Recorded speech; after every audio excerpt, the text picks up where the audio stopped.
Professor Fig, the Keepers have shown me where the next trial is. Has something changed? Lodgok and I have learned that the goblins are searching for another repository, like the one we saw at Rookwood Castle. And I discovered that they're building massive drills to help in their search. Professor Fitzgerald seemed very concerned. I see. Ranrock clearly knows even more than we suspected. And sir, there's something else. Lodgok knew Miriam. He knew Miriam? They encountered each other at Rookwood Castle. She was doing research. That's where she found the container with the portkey. He liked her so much that he let her leave with it, despite orders from Ranrock. I don't know what to say. She could win over almost anyone. I want to hear more of this. And, in fact, I'd like to speak with Lodgok directly. But we've no time now. Where is the next trial? Believe it or not, it's in the headmaster's office. Incredible. Very well, you'll need the password to get past the stone gargoyle.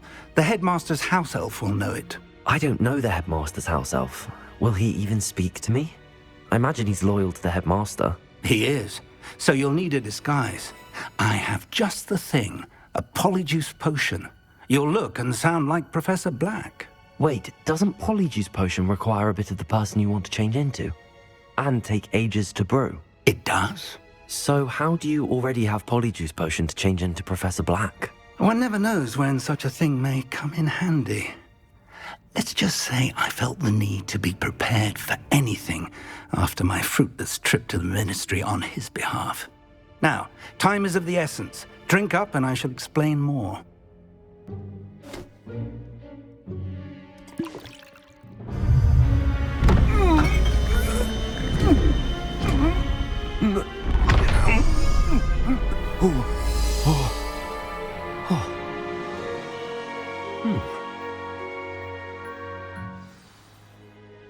How do you feel? Incredible. I won't forget that taste anytime soon. How do I sound? Convincing. I've taken the liberty of transfiguring your robes. As we discussed, you'll need the password from Scrope, who could be anywhere in the castle. You might look for Professor Kagawa. She's taken to badgering the poor elf about Quidditch in the hopes that he can convince Black to change his mind. Thus far, unsuccessfully. I see. But what if Professor Black sees me? Leave him to me. I shall tell him where to meet a liaison from the Ministry in Hogsmeade. That should give you plenty of time. Thank you, Professor. I suppose we'll meet again in the map chamber. It's rather strange to hear gratitude coming from Professor Black. I'll see you there. Now to find the headmaster's house elf.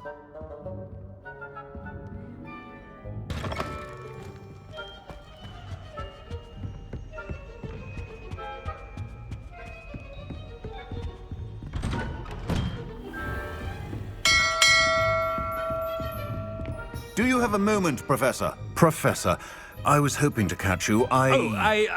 Places to be, Professor Sharp. Places to be. Of course, sir. Only... you'd asked me about a particular potion, and well, I did? I did, yes. Well, spit it out, Sharp. I don't have all day. Probably best not to discuss it here, sir.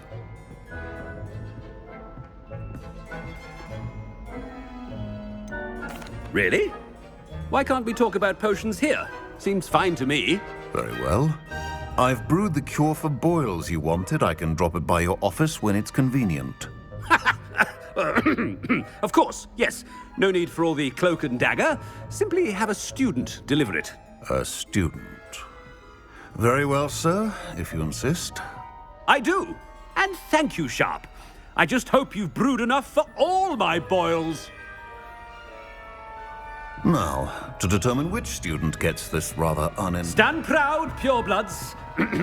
The future is yours. I haven't time for any of you at the moment. None. None at all. Move aside. I thought I heard the headmaster approaching.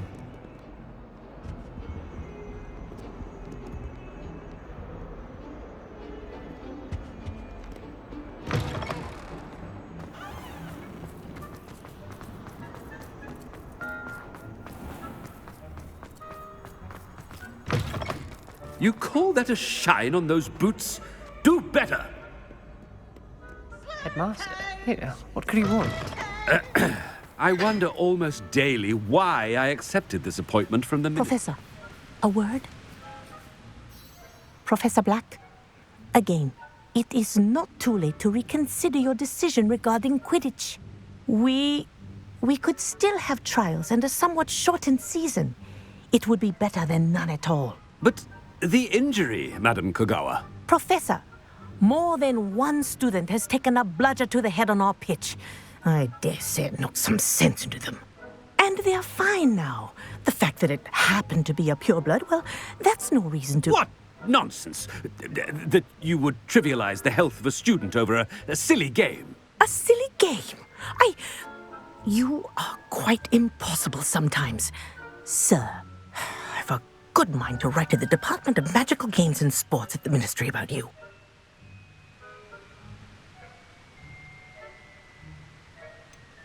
I should think you'd have better things to do with your time. Now, where's my elf? Good day, Professor. And I spotted Scrope in the Great Hall. Seems to be avoiding me. I wonder why. Good day, Madam Kogawa. What did we do to deserve him as a headmaster? When I witnessed what passes for magic in these halls, I simply mourn for the future of the wizarding world.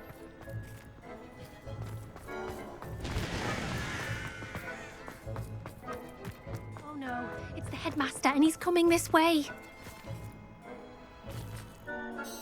Miss Broom, a word. Oh, Professor, this is an interesting surprise. It's Bloom, by the way. Remind me of your area of affinity, Broom. OWLs are swift approaching. Charms, sir. Non-verbal spells. Might work on one that makes me disappear. Well, keep at it, Broom. And before you know it, you'll be as invisible as that new fifth year seems to be. They're not invisible, sir. I've seen them near the library. In fact, they help me with my, heavy books. Speaking of invisible, where's my blasted house elf? Something seems a little off with the headmaster.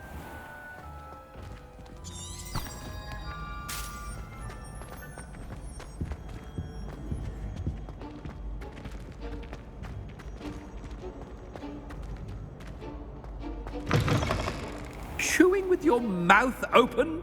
Where are your manners?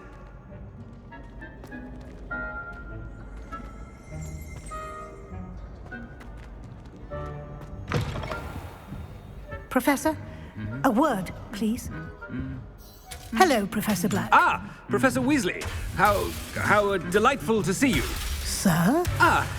Since I have you here, I wonder if I might, speak with you about Professor Fig. Oh, very well. I've decided to give him a bit more, leeway with his time.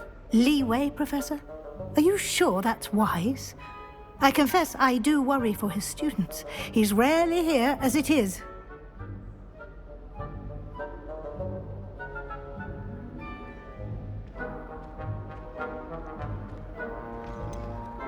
I realize that, and I'd like to keep it that way. I see. But, sir, if I may, I am wary of how much time the new fifth year seems to be spending away from the castle, supposedly on Professor Fig's behalf. I've heard unsettling rumors of their escapades. Everything from sneaking into the Forbidden Forest to confronting Ranrock's loyalists and Rookwood's lot. What? Goodness. You cannot believe everything you hear, Professor. No, you cannot. I mean, I shall keep an eye on Fig. You simply keep doing the wonderful job that you're doing. Simply wonderful. Thank you. But I'm happy to look into... Good. That'll be all, Weasley. I mean, Professor Weasley. Good day. A wonderful job. Leeway for Professor Fig. I shall never understand that man. That ought to give Professor Fig some breathing room. Scrope's as hard a worker as any house elf. Scrope! Oh, greetings, Master. Remind me of the password to my office. Oh, but Master made Scrope swear never to tell anyone, even Master himself.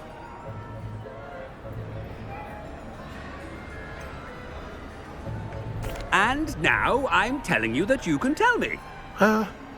Yes, sir. Of course, sir. Scrope begs forgiveness. It is the Black family motto, Master. Right. Of course. Master does remember it.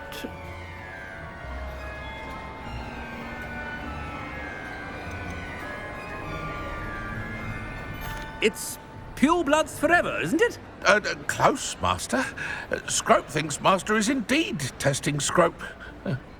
It is always pure.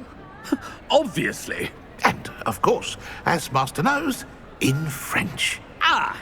Yes, of course. I order you to pronounce it for me. Oh, but Master knows that Scrope's French is most pitiful.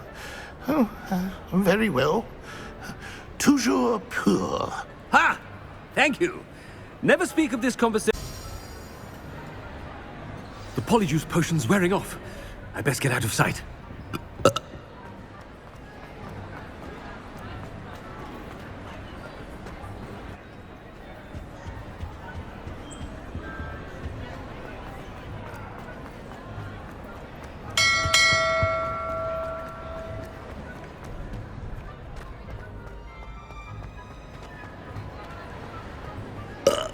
Made it just in time.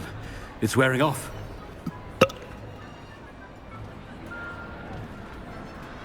Fig was right. I can't believe it worked.